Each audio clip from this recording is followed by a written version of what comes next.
Does no other profession occur to you, Nickleby, which a young man of your figure and address could take up easily and see the world to advantage in? No, Mr. Cromwells, sighed Nicholas, shaking his head. Why, then I'll tell you one. The stage! The stage? Cried Nicholas. The theatrical profession.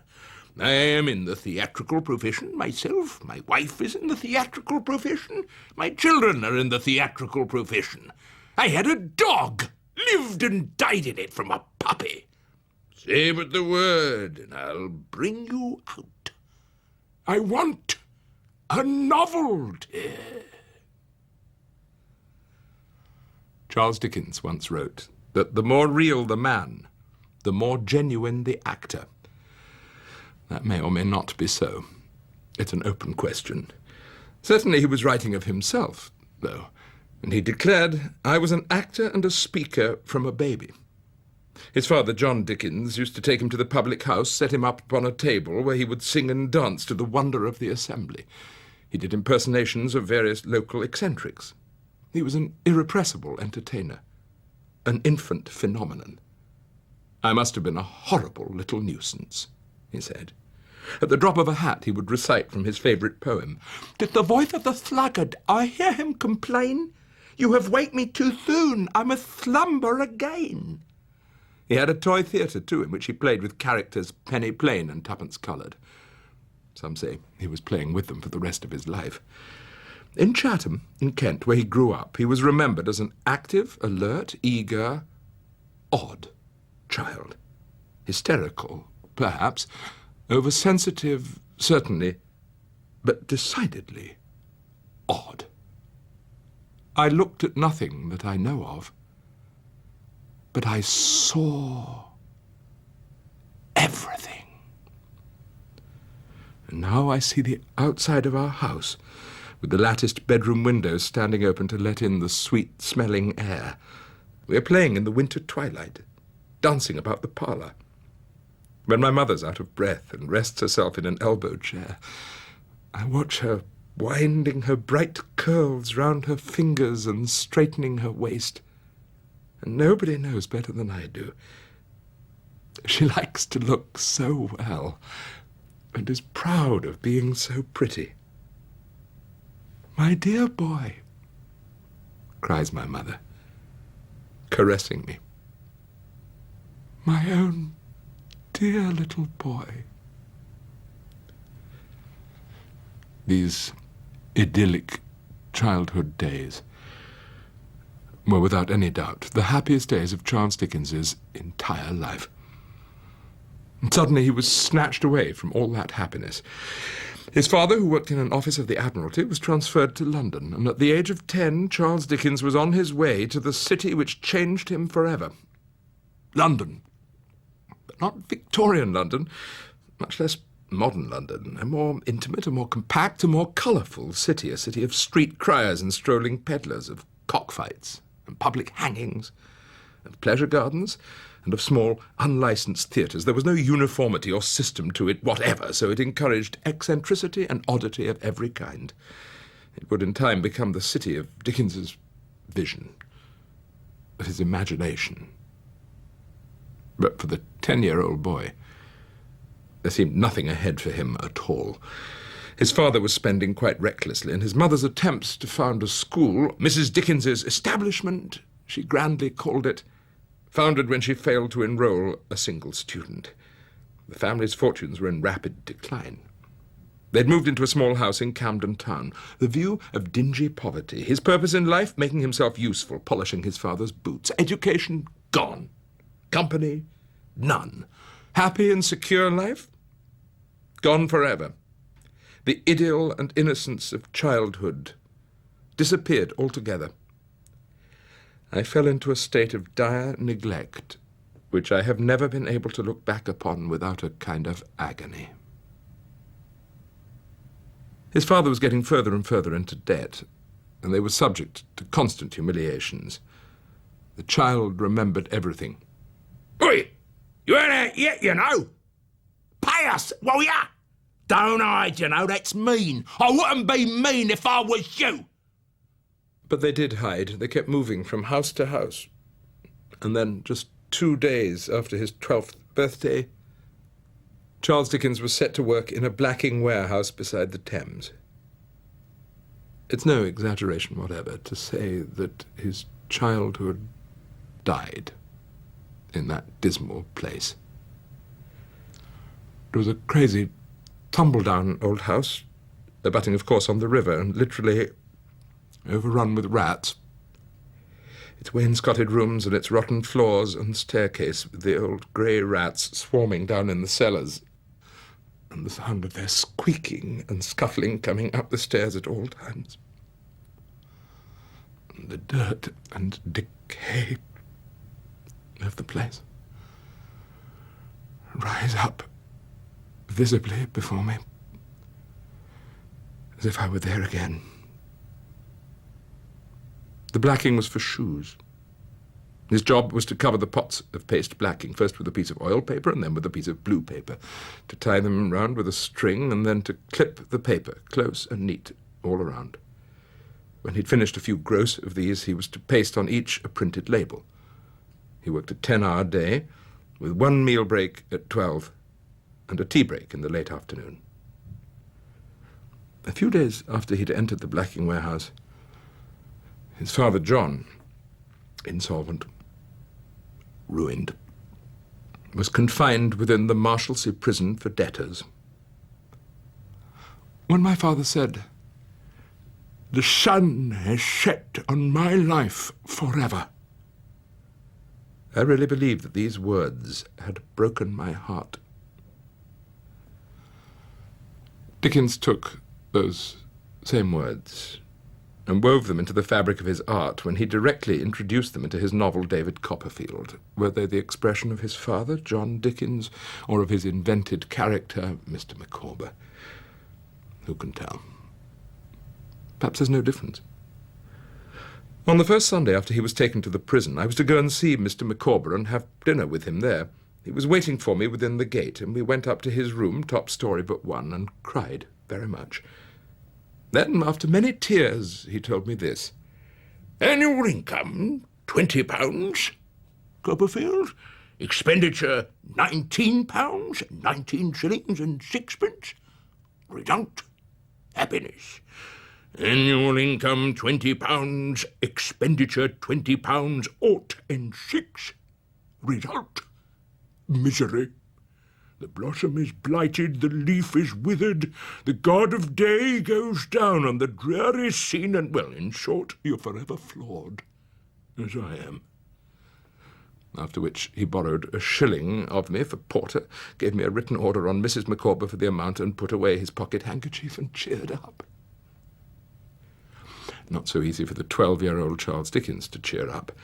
There was even worse to come for him, fiercely proud as he was, even at that early age. The blacking factory moved to a main thoroughfare in Covent Garden, and he had to sit and work in a window where he could be stared at by those who chose to stare at him. His mother and brothers and sisters, by now 5 in number, joined John Dickens in the Marshalsea, but the 12-year-old Charles was placed in a lodging beside the prison. I kept a small loaf and a quarter of a pound of cheese on a particular shelf of a particular cupboard to make myself supper when I came back at night. No advice, no counsel, no encouragement, no consolation, no support from anyone that I can call to mind. So help me God. Each night, returning through the darkened streets from the blacking factory, he was filled with anxiety and terror. But he said nothing about it at the time. Not to anyone. He laid it within his breast, where it grew and grew into a vision of the world. At the time, he just did his work. And to his little working companions, he told stories, or lies, rather, about his childhood and about his family. In fact, Dickens never really stopped lying all his life. It was the source and secret of his existence, just as it would become the salvation of his art. I knew I was common, and I wished I was not common. And the lies came out of that somehow. "Let me see you play cards with this boy," said Miss Havisham. "With this boy?" said Estella with disdain. "Why, he's a common labouring boy. He calls knaves jacks, does this boy. And what coarse hands he has! And what thick boots!" I had never thought of being ashamed of my hands before, but I began to consider them a most indifferent pair. Her contempt for me was so strong that it became infectious, and I caught it. He was a common boy in a commonplace world.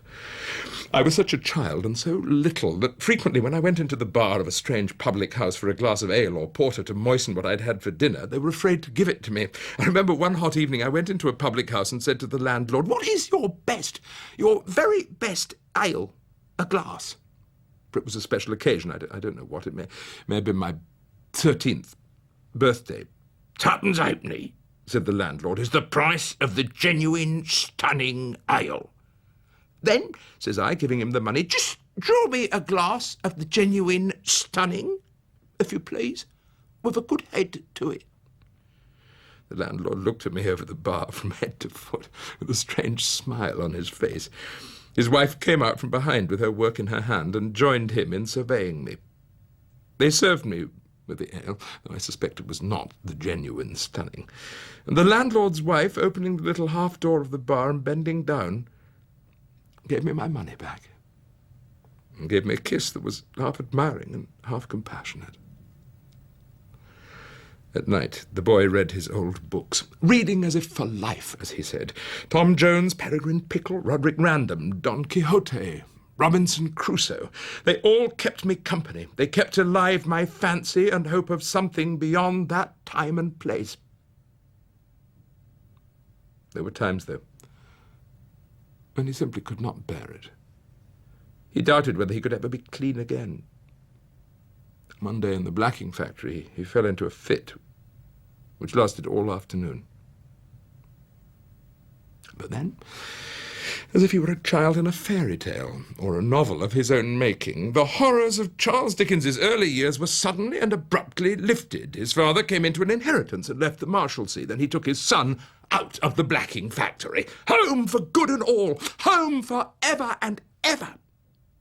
He was sent to school along the Hampstead Road. School was not a very good one, but he wasn't there for very long. At the age of 15, he became a lawyer's clerk, and he plunged himself into London life. His knowledge of London was wonderful, said his employer, for he could describe the position of every shop in any of the West End streets. A colleague recalled that Dickens could imitate, in a manner that I've never heard equalled, the low population of the streets of London in all their varieties. He was still that irrepressible entertainer, you see. What he really wanted most of all at this early time was to be an actor, to go on the stage. All his life he loved the company and the conversation of players. He always attended the latest productions, but more than that, he acted, directed, managed, and wrote plays all his life. At the height of his fame, one of the stagehands confided in him, "We in the profession, Mr. Dickens, always thought it was a crying shame when you took up writing books." As for his clothes, they were loud and vividly coloured, almost theatrical, one might say, and those who encountered him in public places noted that he tended to strike up dramatic attitudes. It was almost as if he didn't know the difference between the stage and the street. But of course, the street was his stage. It was his theatre. He walked the city incessantly. He didn't talk to many people, but he observed them all. And then, at about the age of 17, he started to write it down. He misses nothing. At Seven Dials, for instance, in Covent Garden, he sees a little crowd which is collected round a couple of old ladies who, having imbibed the contents of various bottles of gin and bitters in the course of the morning, have at length differed on some point of domestic arrangement, and are on the eve of settling the quarrel satisfactorily by an appeal to blows. "Why don't you punch her, Sarah?" exclaims one half-dressed matron by way of encouragement. "Why don't you?" What's the matter? Inquires another old woman who's just bustled up to the spot. Matter? Matter?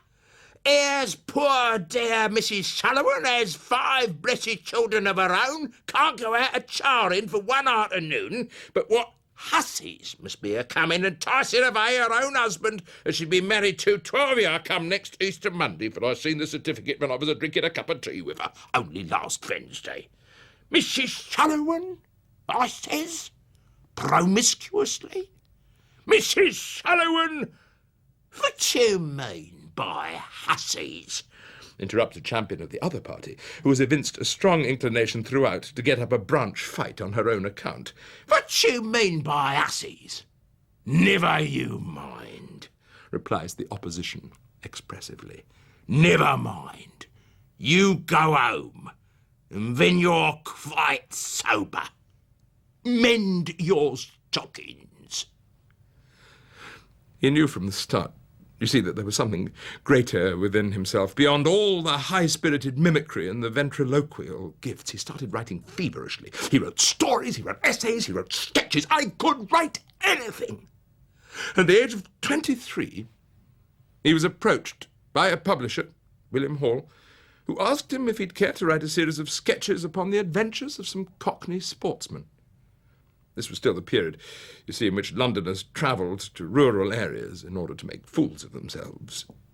He set to work immediately, but he needed a name. He always needed a name before he could begin. Then he remembered the coaches along the Bath to London road. The name of the proprietor, emblazoned in bright yellow letters on a maroon background, was Moses Pickwick. That was it. Pickwick. The Pickwick Papers. Heads! Heads! Take care of your heads! Cried the loquacious stranger, Jingle by name, as the coach came out under the low archway which in those days formed the entrance to the coach yard. Terrible place, dangerous. Other day, 5 children, mother, tall lady, eating sandwiches, forgot the arch, crash, knock. Children look round, mother's head off, sandwich in hand, no mouth to put it in. Head of a family off. Shocking, shocking. Sportsman, sir, he said, abruptly turning to Mr. Winkle. A little, sir, replied that gentleman. Fine pursuit, sir, fine pursuit. Dogs, sir? Not just now, said Mr. Winkle. Ah, you should keep dogs. Fine animals, sagacious creatures. Dog of my own once, yes. Pointer. Surprising instincts. Out shooting one day. Entering enclosure. Dog stopped. Whistled. Whistled again. No go. Stock still. Called him. Ponto! Ponto! Wouldn't move. Dog transfixed. Staring at a board. Looked up. Saw inscription. Gamekeeper has orders to shoot all dogs found in this enclosure. Wouldn't pass it. Wonderful dog. Valuable dog, that. Very. Singular circumstance, that, said Mr. Pickwick. Will you allow me to make a note of it? Silence in court, announced the entrance of the judge. It was most particularly short, and so fat he seemed all face and waistcoat. He rolled in on his 2 little turned legs, and having bobbed to the bar, who bobbed to him, and put his little legs underneath his table, and his little 3-cornered hat upon it. Call Nathaniel Winkle. Here, sir. And now, sir, when you let his lordship and the jury know what your name is, will you? Winkle. Have you any Christian name, sir? Nathaniel, sir. Daniel. Any other name? Nathaniel. Sir, my lord. I mean... Nathaniel Daniel? Or Daniel Nathaniel? No, my lord. Not Daniel at all, just Nathaniel. What did you tell me your name was Daniel for then, sir? I didn't, my lord. Yes, you did, sir. How could I have got Daniel on my notes unless you told me so, sir? Mr. Winkle has a very short memory, you know, chimp. Call Samuel Weller. What's your name, sir? Samuel Weller. my lord. And you spell that with a V or a W? Well, that depends on the taste and fancy of the speller, my lord. I never had occasion to spell it more than once or twice in my life, but I spells it with a wee. Could we continue with the cross-examination, if you please? Of course, my lord. Mr. Weller, you were in the passage, and yet you saw nothing of what was going forwards. Have you a pair of eyes, Mr. Weller? Oh, yes, I have got a pair of eyes, and that's just it. If I was a pair of patent double-million magnifying gas microscopes of extra power, perhaps I might be able to see through 2 flights of stairs and a deal door. But being only eyes, you see, my vision's limited. The Pickwickians made the whole world laugh. Within a year, the complete novel was published in France, in Germany, in Italy, in America, in Australia. It even made its way as far as Russia. In the Pickwick Papers, Dickens created a vision of the world. He did it by bringing to life a tradition of Englishness which had never previously been captured. It was quite a new thing, a modern novel serialised in monthly parts, so that the readers were almost literally hanging on to the end of each episode. It began with a sale of 4,000 copies per month, and in the end was selling 40,000. There were Pickwick hats, Pickwick coats, Pickwick cigars. Led by the young Charles Dickens, Samuel Pickwick and the Pickwickians joined the immortals. He was 25 years old, and his fame was known all over the world. It was all before me. I was so overcharged with delight and with gusto and with anticipation and oh dear, I almost forgot to mention my wife. He had married Catherine Hogarth just after completing the first instalment of the Pickwick Papers. He'd met her in a sense professionally. She was the daughter of an editor for whom the young Dickens had composed a series of urban sketches. The marriage was, you might say, the next piece of business. Please note that Charles Dickens's relationships with females were always decidedly odd. He was either in a mad and hopeless passion with them, frantic and desolate in turn, or he placed them on an impossibly high pedestal, or he was entirely matter-of-fact, not to say brusque, with them. Was he not good enough for them? Or were they not good enough for him? The question was always unresolved. Catherine was 20 when they married. A pretty little woman, plump and fresh-coloured, a genial, smiling sort of a countenance, very sweet-natured. He loved her ardently, passionately. Now, Catherine had a younger sister, Mary, 16 at the time of the marriage, and Dickens was almost equally attached to her. When the newlywed couple moved into what Dickens called a frightfully first-class family mansion with awful responsibilities in Doughty Street in Holborn, Mary moved in with them too, and a very happy little family they were, the 3 of them. Then, one evening, not more than a year after the marriage, in the spring of 1837, they went, the 3 of them, Charles and Catherine and Mary, to see a farce which Dickens had written. It was called Is She His Wife? On their return to Doughty Street, later that night, Mary retired to her room, but before she could undress herself, she gave a piercing cry and collapsed. She died of heart failure the following day, 17 years old. Thank God, Dickens wrote, that she died in my arms. And the very last words she whispered were of me. He cut off a lock of her hair and kept it in a special case. He took a ring from her finger and placed it on one of his own. This ring he wore for the rest of his life. He gathered her clothes and put them in a particular cupboard. 2 years later, he was still taking them out and looking at them. He expressed the wish eventually to be buried beside her. On her tombstone, he wrote, young, beautiful, and good. For the rest of his life, he said, ever after, He was pursued by a vague, unhappy loss or want of something. After the briefest respite for his grief, he flung himself back into his work. Yes, work! We must close up the ranks and move on. Who is hit? Nelson called out when one of his captains was shot on deck. We are all hit, one way or another. We are all hurt in action. Yet it must be fought out like all the rest of life. The battle of life. One of Dickens's favourite phrases. In his next novel, Oliver Twist, Dickens strikes, for the first time in his own work, the note of primal terror,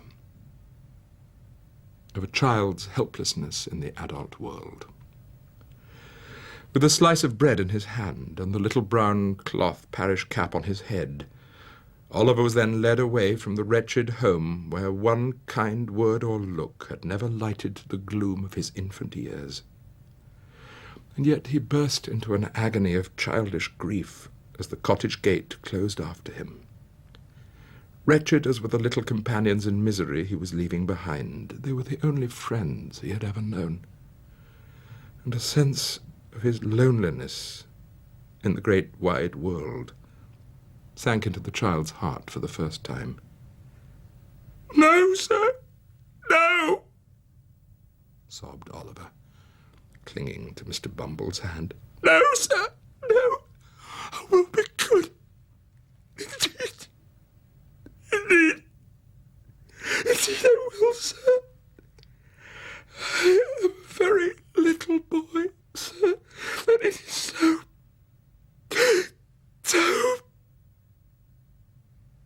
So what? So lonely, sir. So very lonely. Now, this is the extraordinary thing. Dickens was writing Oliver Twist and the Pickwick Papers at exactly the same time. Comedy and melodrama, farce and sentiment side by side. He called it streaky bacon. This is what really delighted him, within the bounds of one book, even one chapter, to go from a scene of sorrow and suffering to one of wild humour and grotesque high spirits. His energy in life was prodigious, almost frightening. Light and motion flashed from every part of him. Those who knew him described the quickness, keenness and practical power, the eager, restless, energetic outlook on each several feature. Mrs. Carlyle said that it was as if his face was made of steel. Leigh Hunt observed that it has the life and soul in it of 50 human beings. He was all contradictions and contrasts, nothing grey or middling. With strangers he was as merry and bright as you liked, but with his own family he was reserved and taciturn. With sad or shy or ailing people he was the kindest, most sympathetic creature on the face of the earth, but with his friends he was impatient and domineering. He could be bubbling over with laughter one moment, and then just a second later his eyes would flash like danger lamps. He loved the children in his books, but he did not seem to love his own children as they grew older. He worshipped food and drink in his fiction, but in life he ate little and drank less. Some say he was only truly happy when he was alone in his study, writing. But he wasn't alone. His characters surrounded him in crowds. They talked to him, he said, and they touched him. In truth, what happened is that he became them. He spoke their words out loud. As he was writing, he would go to the mirror and put on their faces just as he put on their voices. "Look here, Nickleby, what do you think of this poster? First appearance of the unrivalled Miss Petowker of the Theatre Royal, Drury Lane." "Dear me, I know that lady, Mr. Cromwells." "Then you are acquainted, Nickleby, with as much talent as was ever compressed into one young person's body. It is talent of a certain sort." Do come over to the sofa, Mrs. Wititterly. You don't look yourself at all. I'm always ill after Shakespeare. I scarcely exist the next day. I find the reaction so very great after a tragedy, my lord. And then Shakespeare is such a delicious creature. What is the first class, Mr. Squeers? The first class, Nickleby, is the English spelling and philosophy class. Where's the first boy? Where is he? Where's that boy? Where's the first boy? Please, Mr. Squeers, sir. He's cleaning the back parlour window. So he is, to be sure. So he is. We go upon the practical method of teaching here, Nickleby. C-L-E-A-N. Clean. Verb, active, to make bright. To scour. W-I-N, win. D-E-R, window. A casement. When boy knows this out of book, he goes and does it. Now, where's the second boy? Where is he? Where's that boy? Where's the second boy? Please, sir, he's out weeding the garden. Quite right, so he is. B-O-T, bot, T-I-N, tin, N-E-Y, ni. Botany. Noun, substantive, a knowledge of plants. When a boy's learned that botany means a knowledge of plants, he goes and weeds them. That's our system, Nickleby.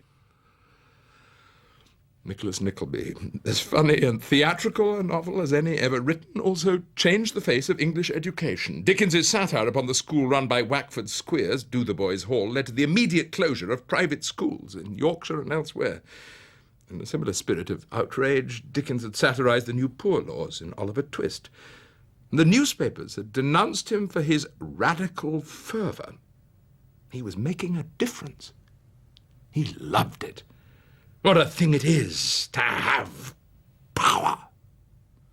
But of course his power wasn't political power, nor even social power. It was power of the imagination, which is why he was able to convince his readers of the truth, the essential truth of his most extravagant visions.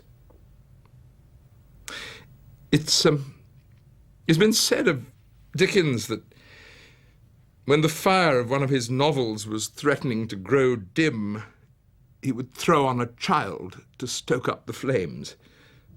It's true, his children do have a most peculiar habit of dying, but this was no literary or romantic device. Dickens burned with them and felt all the agonies of the fire. After Nicholas Nickleby, he was writing The Old Curiosity Shop, and of course little Nell had to die in the end. Yet she left him forlorn and miserable. All night I've been pursued by that child. I'm breaking my heart over this story. I'm slowly murdering the poor child. Yet it must be. All next week I shall be lain up with a broken heart. But I think it has come famously. Bring out your pocket handkerchiefs. She was dead. No sleep so beautiful and calm, so free from trace of pain, so fair to look on. She seemed a creature fresh from the hand of God and waiting for the breath of life, not one that had lived and suffered death. Her couch was dressed with here and there some winter berries and green leaves gathered in a spot she had been used to favour. When I die, put near me something that has loved the light and had the sky above it always. Those were her words. Now she was dead. Dear, gentle, patient, noble Nell was dead.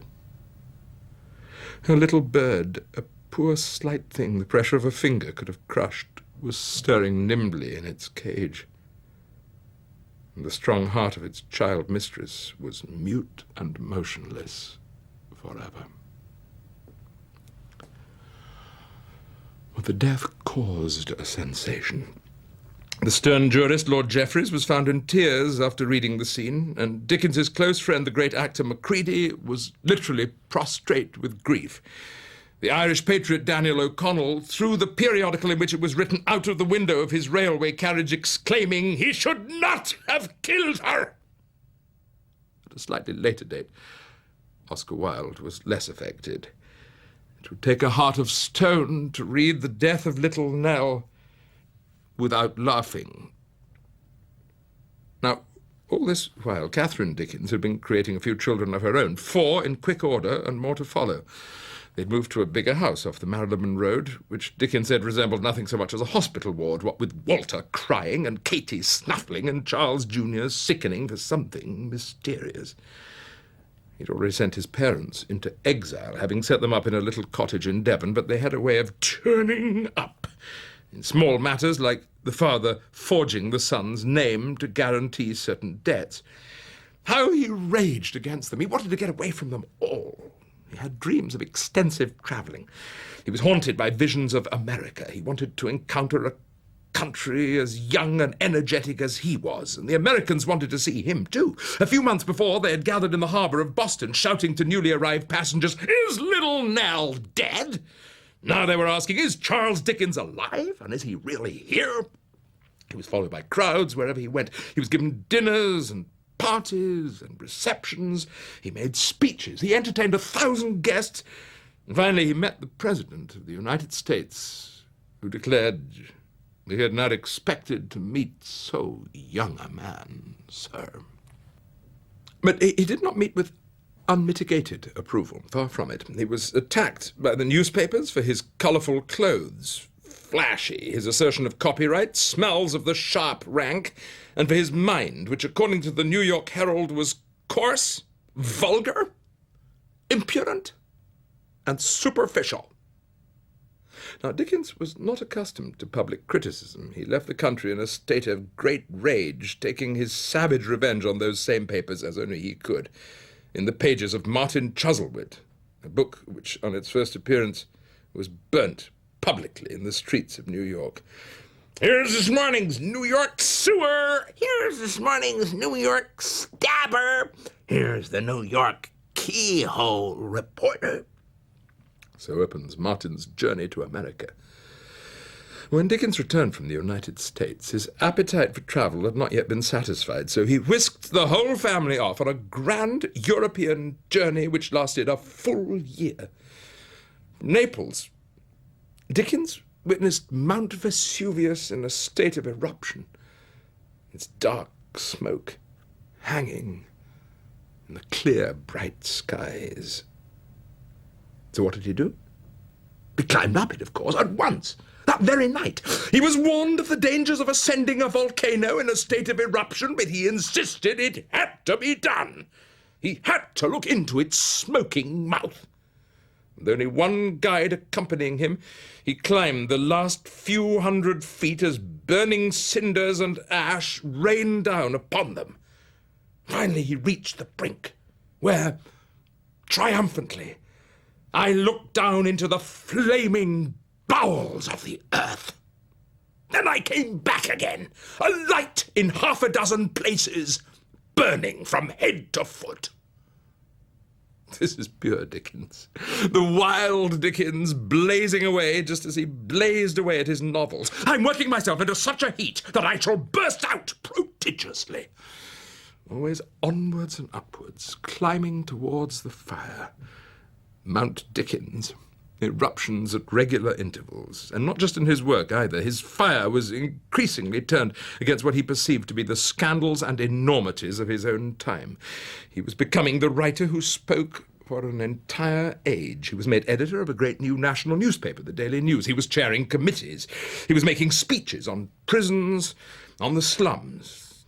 He'd just begun a series of Christmas books, which had a triumphant beginning with A Christmas Carol, the book in which he conjures up the thin phantoms of 2 miserable and ragged children, ignorance and want.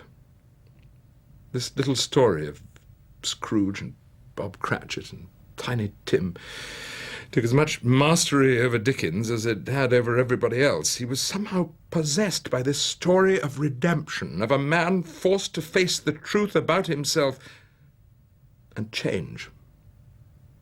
became a kind of modern fairy tale, and its effect was overwhelming. One employer, on reading the book, gave his employees an extra day's holiday. When Thomas Carlyle finished it, he went out and ordered himself a turkey. The spirit of Christmas, as newly defined by Charles Dickens, was everywhere. How, at this triumphant moment in his career, did Charles Dickens think of himself?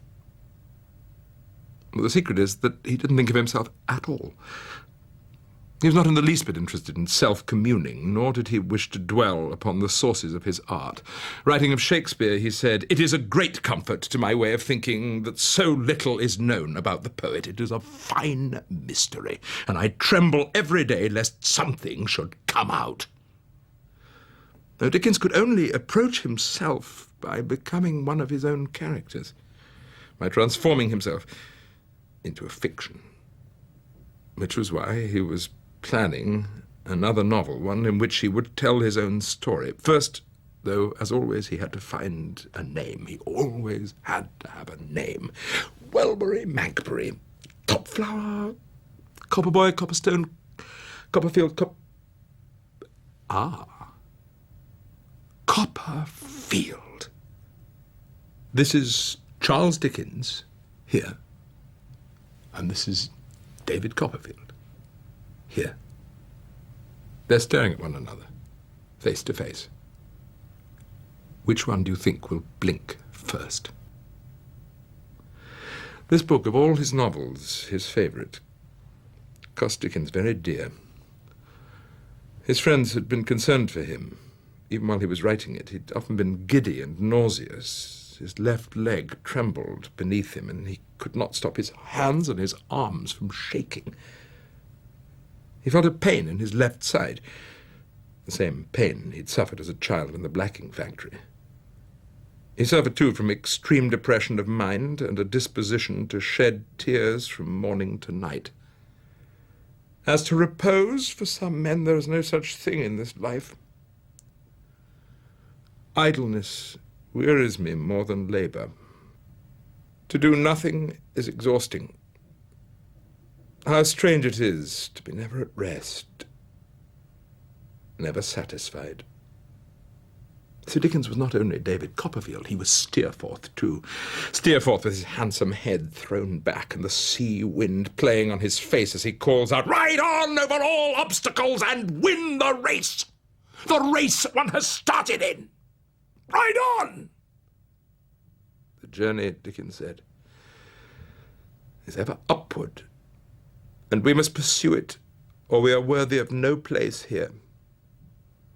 He was still climbing up that mountain, but he rarely looked back at those who were obliged to travel with him. Catherine Dickens, after 10 years of childbearing, became very unwell, with spells of giddiness and violent headaches. She suffered, in general, from living in the immediate vicinity of Charles Dickens. In the spring of 1851, his father, John Dickens, that irrepressible reprobate, died after a terrible operation upon his bladder without anaesthetic, in which the room was turned, in his son's words, into a slaughterhouse of blood. Only 2 weeks later, his youngest daughter, Dora, died, also quite suddenly. At the time, he was addressing the annual dinner of the General Theatrical Fund, expressing his gratitude towards those actors whom he so admired. Not just because the actor sometimes comes from scenes of affliction and misfortune, even from death itself, to play his part before us. All men must do that violence to their feelings, in passing on to the fulfillment of their duties in the great strife and fight of life. When the speech came to an end, he was taken to one side and told the terrible news. All that night, he sat by the bedside of his dead infant. But then, just like those actors he was praising, he returned to the strife and fight of life. "I am quite confident I should rust, break down, and die if I spared myself. Much better to die doing." And what was he doing? But he was directing and playing in a comedy by his friend Lord Bulwer-Lytton. It was called Not So Bad As We Seem. Oh, Bulwer-Lytton's wife said, Mr. Dickens makes a habit of acting with a dead father in one pocket and a dead baby in the other. And ever by day and night, Dickens wrote, under the sun and under the stars, move all we restless travellers through the pilgrimage of life. It's somewhere, he said, somewhere in all these travels, there was a still small voice crying out within him, crying out, help! London, Michaelmas term lately over, and the Lord High Chancellor sitting in Lincoln's Inn Hall. Implacable November weather. As much mud in the streets as if the waters had but newly retired from the face of the earth, and it would not be wonderful to meet a megalosaurus, 40 foot long or so, waddling like an elephantine lizard, up Holborn Hill. Smoke lowering down from chimney pots, making a soft black drizzle with flakes of soot in it, as big as full-grown snowflakes gone into mourning, one might imagine, for the death of the sun. Fog everywhere. Fog up the river, where it flows among green meadows. Fog on the Essex marshes. Fog on the Kentish heights. And hard by Temple Bar, in Lincoln's Inn Hall, at the very heart of the fog, sits the Lord High Chancellor in his High Court of Chancery. Never can there come fog too thick. Never can there come mud and mire too deep for this High Court of Chancery, most pestilent of hoary sinners, this day in the sight of heaven and earth. Dickens believed himself, at the age of 45, to be growing old.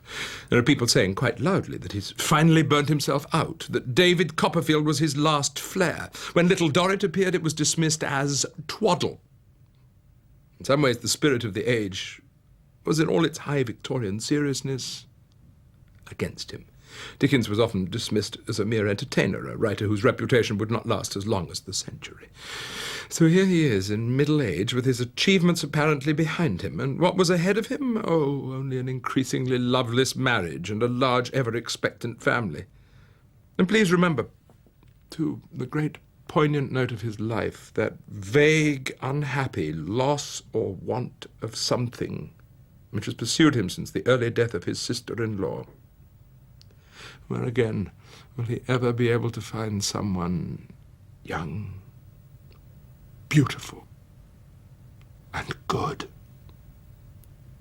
He felt that his life was slowly closing down. My blankness is inconceivable, indescribable. My misery, amazing. As a child, Dickens had wandered the London streets of crumbling, straggling houses with its dirty men and filthy women and squalid children. That I suffered in secret and that I suffered exquisitely, no one ever knew but I.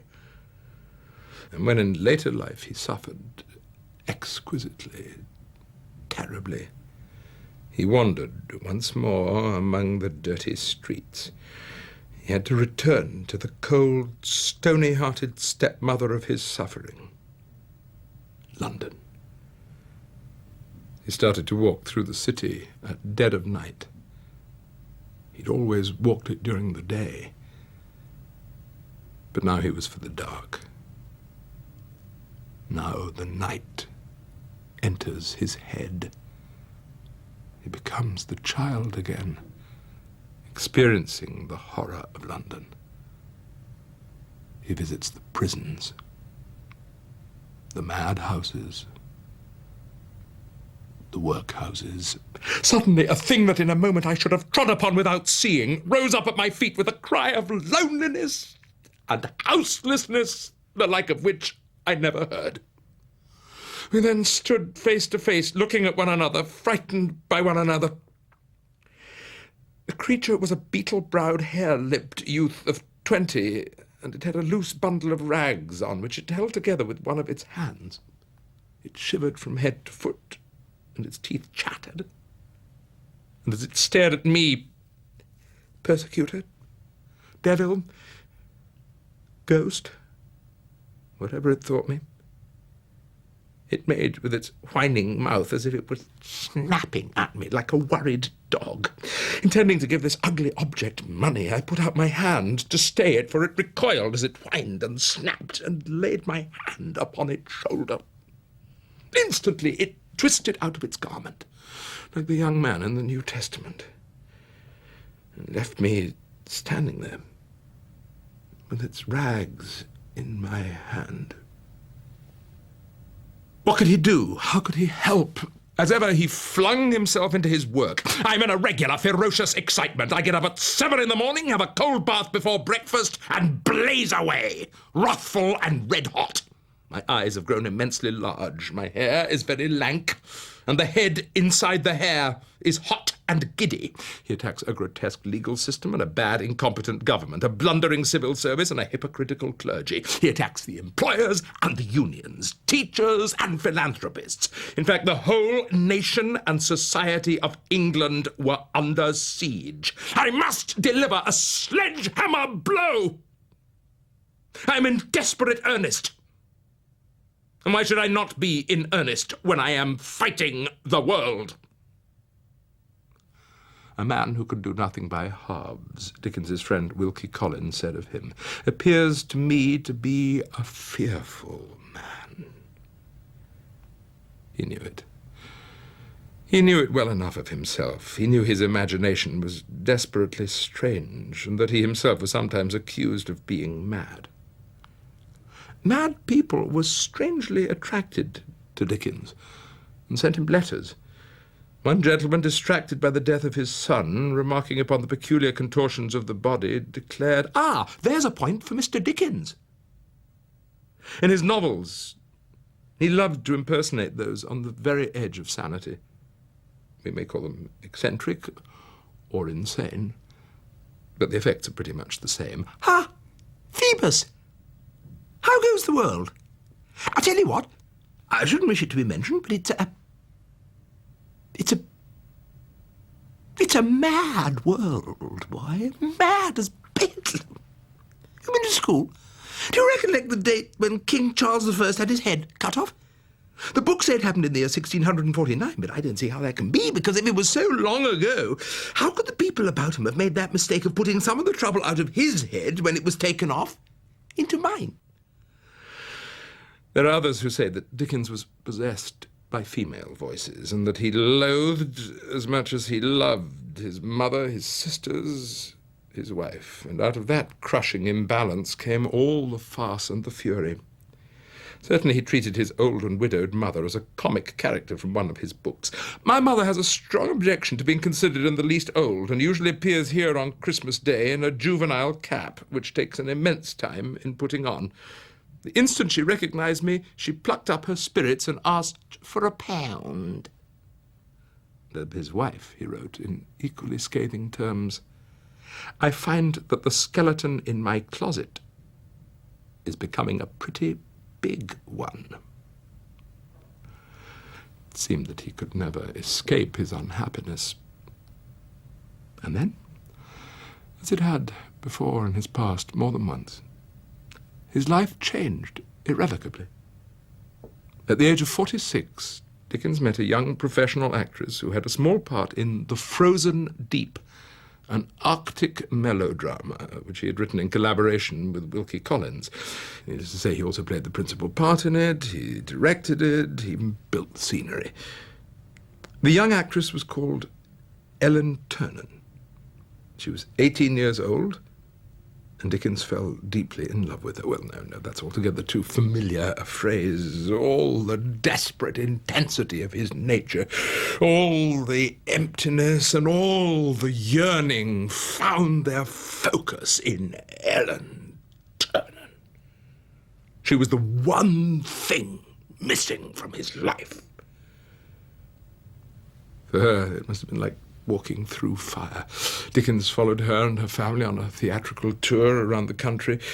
He could not rest or think or write or sleep without the image of that young woman being always before him. And under the pressure of this devastating feeling, he came to a terrible decision. The woman with whom he lived had become insupportable to him. She was ailing, she was clumsy, she was tearful, she was not witty. She was not Ellen. She was growing old. He resented the memories she evoked in him. He was frightened of growing old with her.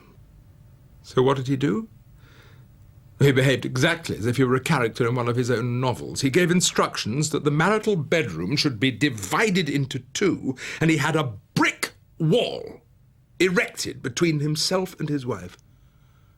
Then, in the spring of 1858, after 22 years of marriage, Charles Dickens asked his wife for a formal separation without giving the slightest reason whatever.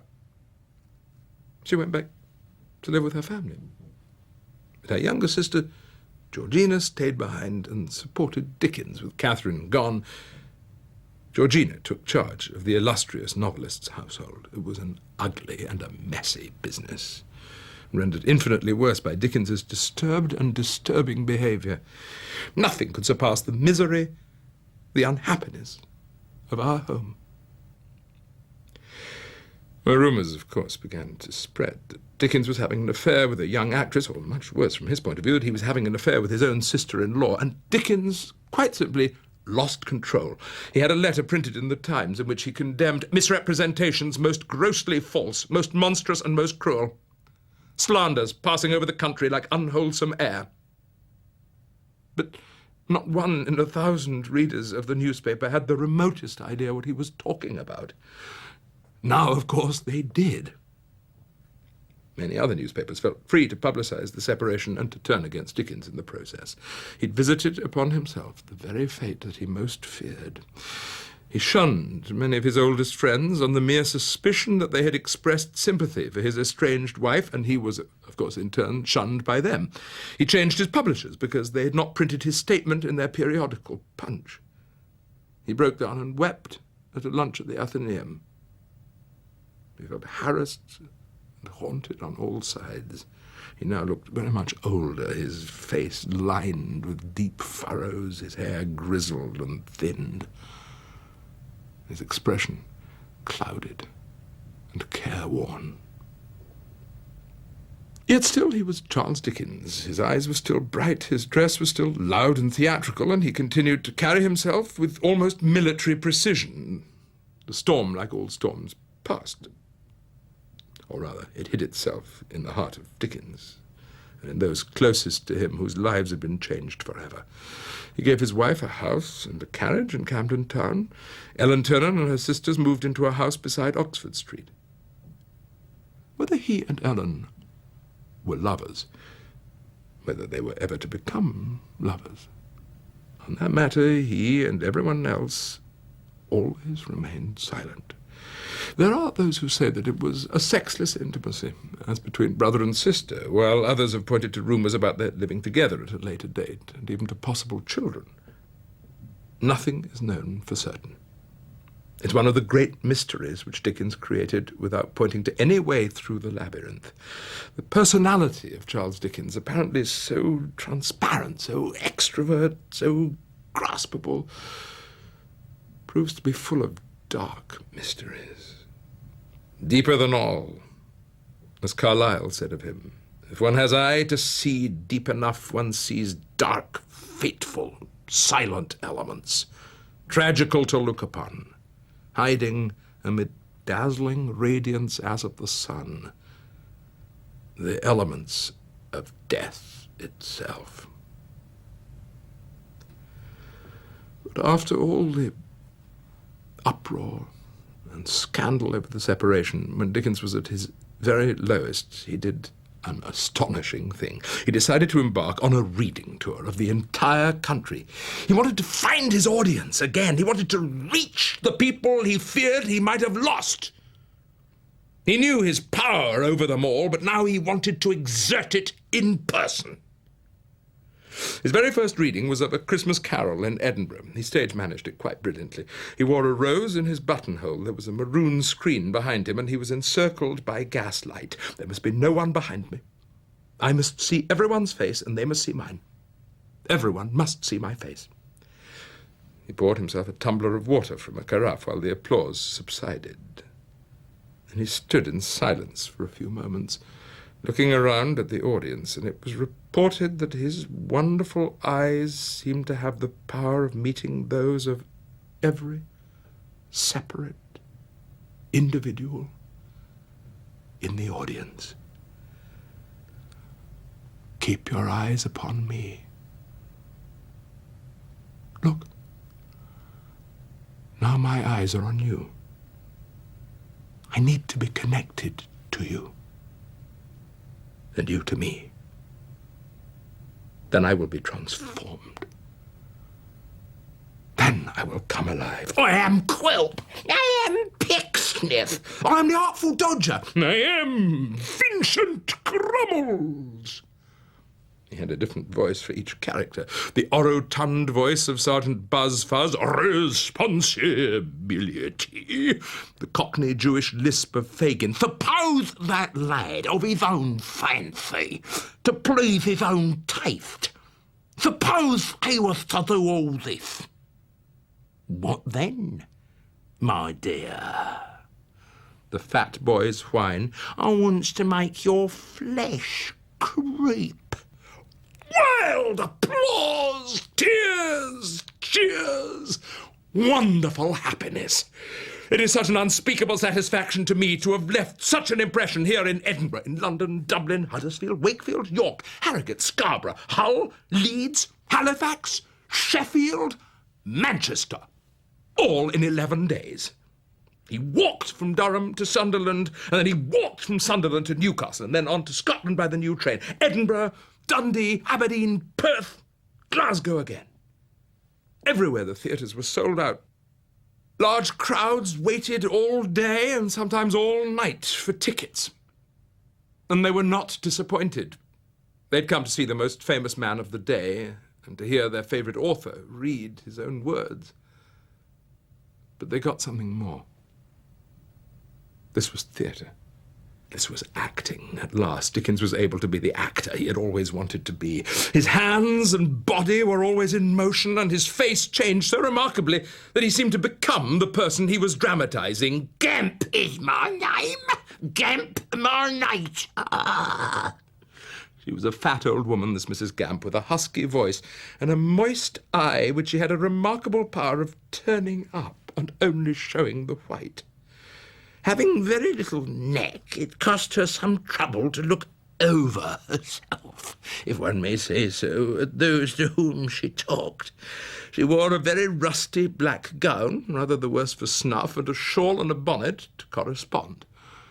The face of Mrs. Gamp, the nose in particular, was somewhat red and swollen, and it was difficult to enjoy her society without becoming conscious of a peculiar fragrance, as if a passing fairy had hiccuped and had previously been to a wine vault. That is why she went to a lying in or a laying out with equal relish. Ah! Repeated Mrs. Gamp, for that was a safe sentiment in cases of mourning. Oh, dear, when Gamp was summoned to his long home, and I seen him a-lying in Guy's Hospital with a penny piece on each eye, and his wooden leg under his left arm, I thought I should have fainted away. But I bore up. The blessing of a daughter was denied to me. which, if we had one, Gamp would certainly have drunk its little shoes right off its feet. As with our precious boy, he did. Then Mrs. Gamp solaced herself with a pinch of snuff and stood looking at the sick man with her head inclined a little sideways, as a connoisseur might gaze upon a doubtful work of art. "Oh," she said, "he'll make a lovely corpse." "I'm working late tonight, Master Copperfield. I'm improving my legal knowledge. I'm going through Tidds's practice. Oh, what a writer Mr. Tidd is, Master Copperfield." Well, I suppose you're quite a great lawyer now, then, Uriah. "Me, Master Copperfield? Oh, no, I'm a very humble person. I'm well aware that I'm about the humblest person going, let the other be where he may. My mother's likewise a very humble person. We live in a humble abode, Master Copperfield. We have much to be thankful for. My father's former calling was humble. He was a sexton."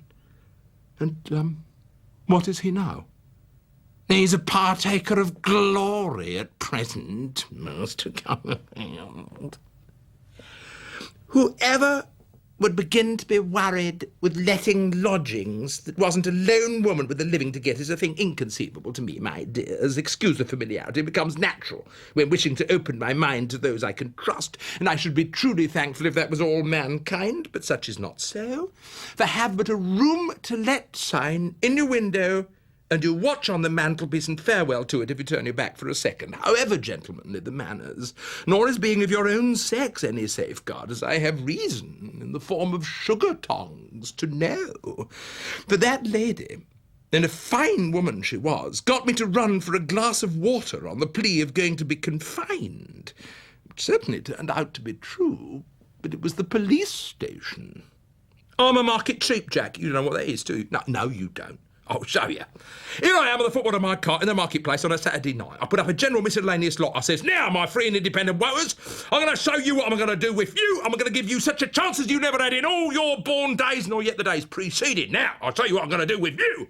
Here's a pair of razors that will shave you closer than the Board of Guardians. Here's a flat iron worth its weight in gold. Here's a frying pan artificially flavoured with essence of beef steaks to that degree that you've only got for the rest of your lives to fry bread and drip it in it, and there you are, replete with animal food. And here's half a dozen dinner plates that you may play the cymbals with to charm the baby when it's fractious. Stop! I'll throw you in another article and I'll give you that, and that's a rolling pin.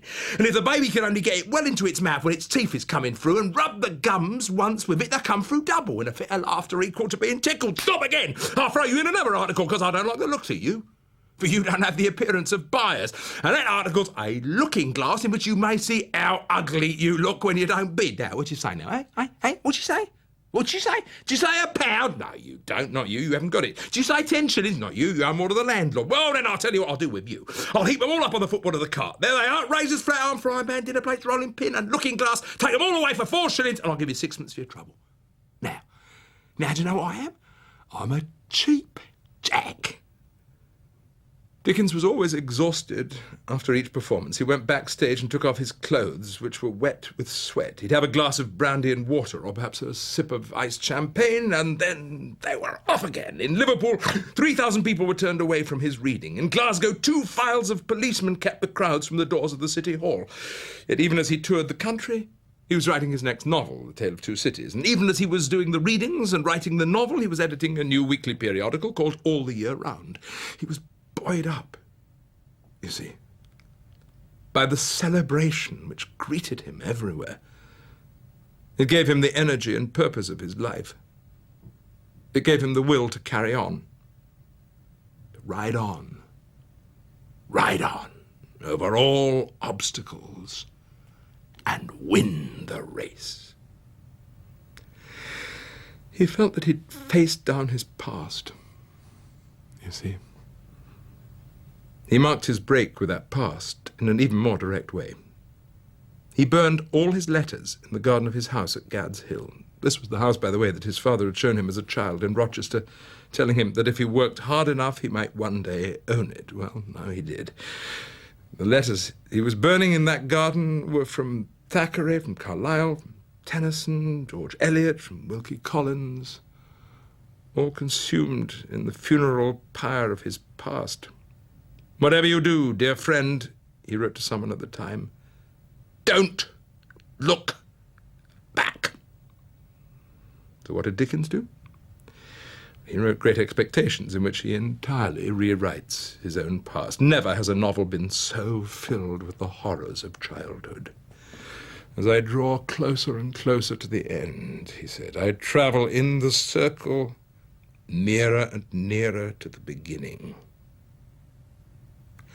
But after Great Expectations, he was planning another reading tour. But before beginning it, he went on a short holiday to visit Ellen Turner in the little retreat he'd rented for her and her mother in France, near Boulogne. He was now constantly travelling on the ferry between the two countries. On this occasion, they came back and took the 2:38 tidal train from Folkestone to London, but there was something wrong with the track. Some rails had been taken off from a viaduct and set aside for repair work, just at the time when the train was approaching them at a speed of 50 miles per hour. The train jumped the gap of 42 feet, and more than half of its carriages fell across a viaduct into the bed of the river below. The carriage in which Dickens and the Turners were travelling hung over the viaduct at an angle. The women screamed, but Dickens calmed them down, got them free, put them in a horse carriage, away from prying eyes. Then he saw two guards running up and down. "Look at me," he said to the men, "and tell me if you don't recognize me." "We know you very well, Mr. Dickens," they replied. Whereupon Dickens immediately began to organize the mission for help. He filled his top hat with water and started working among the dead and the dying.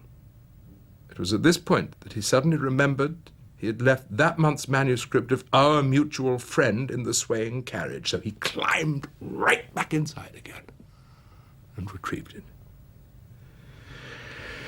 And despite that heroic episode, or perhaps because of it, his self-possession was never again complete. He became ill and fearful when travelling upon trains. He was plagued with sudden, vague rushes of terror. But who could stop him? He was himself very much like the locomotive, speeding towards its crash. Dickens could no more stop himself than he could stop breathing. He had to go on. He was now quite lame and suffering attacks upon his side and upon his heart. Nonetheless, he undertook the second reading tour of Britain. It was a triumph, but it completely exhausted him. All the more astonishing, then, that he should decide immediately afterwards to embark on a reading tour of the United States of America, though he was obliged to travel everywhere by the one form of transport he now most dreaded, the train. Again, it was a triumph, perhaps the single greatest triumph of his entire career. But this time, it really shattered him. On his return to England, he found that he could no longer work at his old pace. His elasticity of bearing was somewhat impaired, his friend Forster wrote, and the wonderful brightness of eye was dimmed at times. Curiously enough, he could only read the top half of the letters over shop doors. Nonetheless, he continued to add new readings to his repertory. One afternoon, in the summer of 1868, his son heard a violent quarrel in the field outside the country house. Two people were engaged in a serious and terrible uproar. He stepped outside anxiously, only to see his father striding up and down, gesticulating wildly in the characters of Bill Sikes and Nancy, with every circumstance of the most aggravated brutality, as the son reported. Dickens was preparing his next set of public readings. His friends begged him not to perform the terrible scene of Nancy's death. The realism he brought to it terrified his audience and shattered him physically and emotionally, but he was quite adamant it must be included. He hardly knew why he felt compelled to enter into the heart of darkness. He simply knew he had to. Did he have his wife somewhere in mind? Or was it all women who had so obsessed him throughout his life, even, perhaps, Ellen Turner? But then he also took on the voice of Nancy. screaming and pleading with Bill up to the very point of her death. He was murderer and victim, man and woman.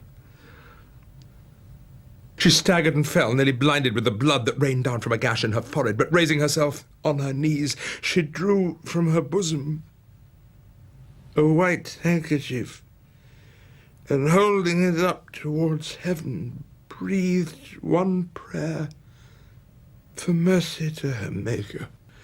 The murderer staggered backwards towards the wall, and shutting out the sight with his hands, seized a heavy club and struck her down. The bright sun burst upon the crowded city in clear and radiant glory, through costly coloured glass and paper-mended window. It shed its equal ray. It lighted up the room where the murdered woman lay. It did. He tried to shut it out, but it would stream in. If the sight had been a ghastly one in the dull morning, what was it now in all that brilliant light? He had not moved. He had been afraid to stir. Then there was a moan and a motion of her hand, and with terror added to rage, he had struck her again and again and again and again and again and again and again. There was the body, mere flesh and blood, no more, but such flesh and so much blood, the stains were dispersed about the room. The very feet of his dog were bloody. All this time, he had never once turned his back upon the corpse. He now moved backward toward the door, dragging the dog with him. Shut the door softly, locked it, took the key, and left the house.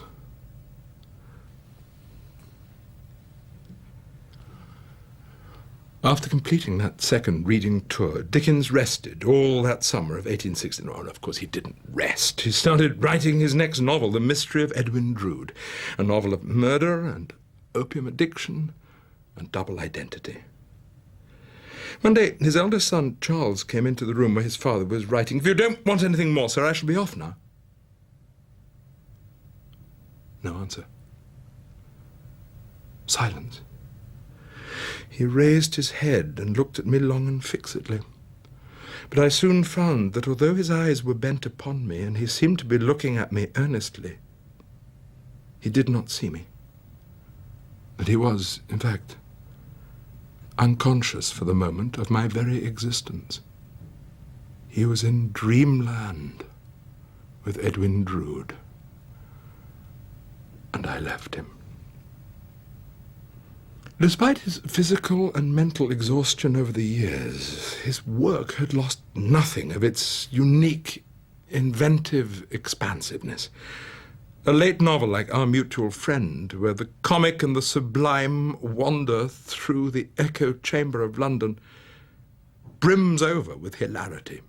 Mr. and Mrs. Podsnap requested the honour of the company of 17 friends at dinner to celebrate the 18th birthday of their little Georgiana.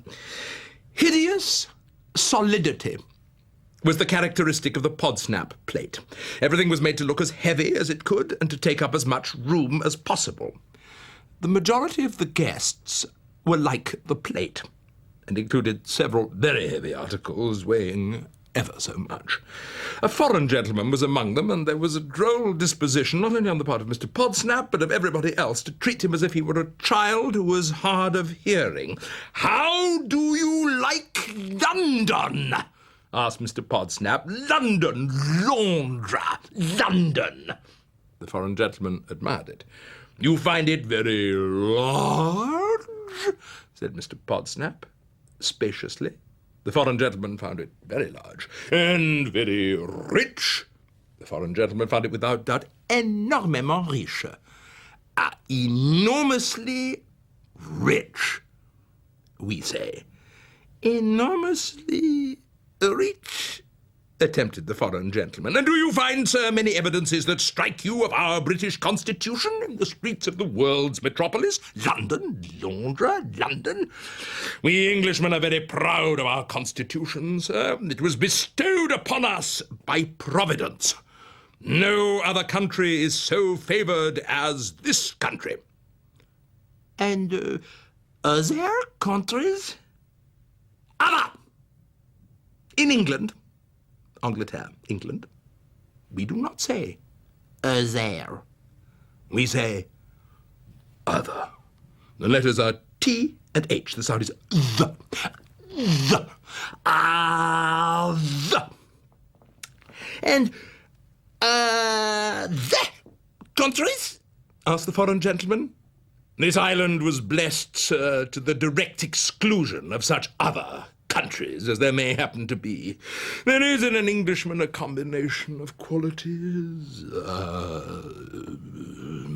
modesty, an independence, a responsibility, a repose, combined with an absence of everything calculated to call a blush into the cheek of a young person, which one would seek in vain among the nations of the earth. Having delivered this little summary, with his favourite right-arm flourish, Mr. Podsnap put the rest of Europe, as well as the whole of Asia, Africa, and America, nowhere. In January of 1870, despite desperately poor health, Dickens embarked on a new season of readings, after every one of which he was so exhausted that he had to be carried backstage and laid on a sofa. He could not speak coherently for 10 minutes afterwards. Even during these readings themselves, he sometimes found it hard to pronounce the words accurately. Pickwick became Pickswick, Picnic, Peckwicks. And he continued to play the scene of the murder of Nancy. He might just as well have wielded the club against himself, since these final, agonized public performances to all intents and purposes killed him. He was now utterly dazed and worn. He ate little. He could not sleep. His left foot swelled. He was close to a paralytic stroke. His family doctor came to see him and instantly ordered him to stop. He was killing himself. Finally, even Dickens himself realized that he could no longer continue. The very last performance of all, at the St. James's Hall in London, he read A Christmas Carol and the trial scene from Pickwick. The applause at the end was overwhelming. Holding up his hand to silence it, Dickens said, "From the earliest years of my career down to this proud night, I have always tried to be true to my calling. I hope that the public believe that with a host of imperfections and shortcomings upon my head, I have, as a writer, in my soul and conscience, tried to be as true to them as they have ever been to me. These garish lights, I vanish now forevermore with a heartfelt, grateful, respectful, and affectionate farewell." He returned to the country, to Gad's Hill, where he continued working on Edwin Drood. On Wednesday, the 8th of June, contrary to his usual custom, he wrote all day. He came down to dinner, and Georgina Hogarth noticed an alteration in his colour and his expression. She asked him if he were ill, and he replied, "Yes, very ill. I've been very ill for the last hour." He said that he wanted to go to London immediately, but then he experienced a fit, against which he tried to struggle. He stopped and then started talking rapidly and indistinctly. The family got up from their chairs, and Georgina told him to come and lie down. "Yes," he said. "Upon the ground." Those were the last words he uttered.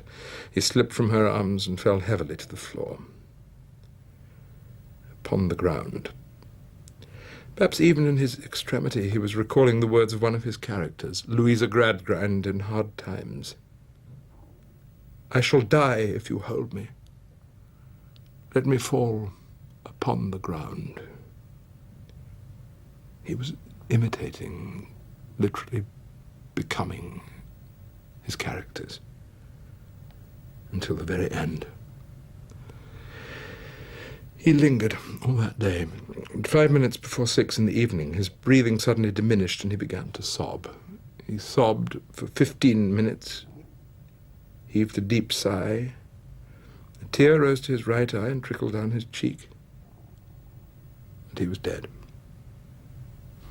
58 years old. At the funeral service in Westminster Abbey, he was buried next to Samuel Johnson and near the busts of Handel, Milton, Chaucer, and Shakespeare. The oration perfectly caught the mood of the country. He whose loss we now mourn occupied during his lifetime a greater space in the minds of Englishmen than any other writer. We read him, we talked about him, we acted him, we laughed with him.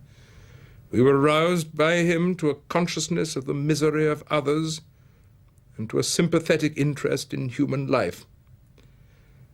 Men seem to have lost not a great writer only, but one whom they had personally known. And so we bid him farewell. And in the midst of all this stood Mr. Pickwick. Let us leave our old friend in one of those moments of unmixed happiness of which, if we seek them, there are ever some to cheer our transitory existence here. There are dark shadows on the earth, but its lights are stronger in the contrast. Some men, like bats or owls, have better eyes for the darkness than for the light. We who have no such optical powers are better pleased to take our last parting look at our visionary companions. And the brief sunshine of this world is blazing full upon them.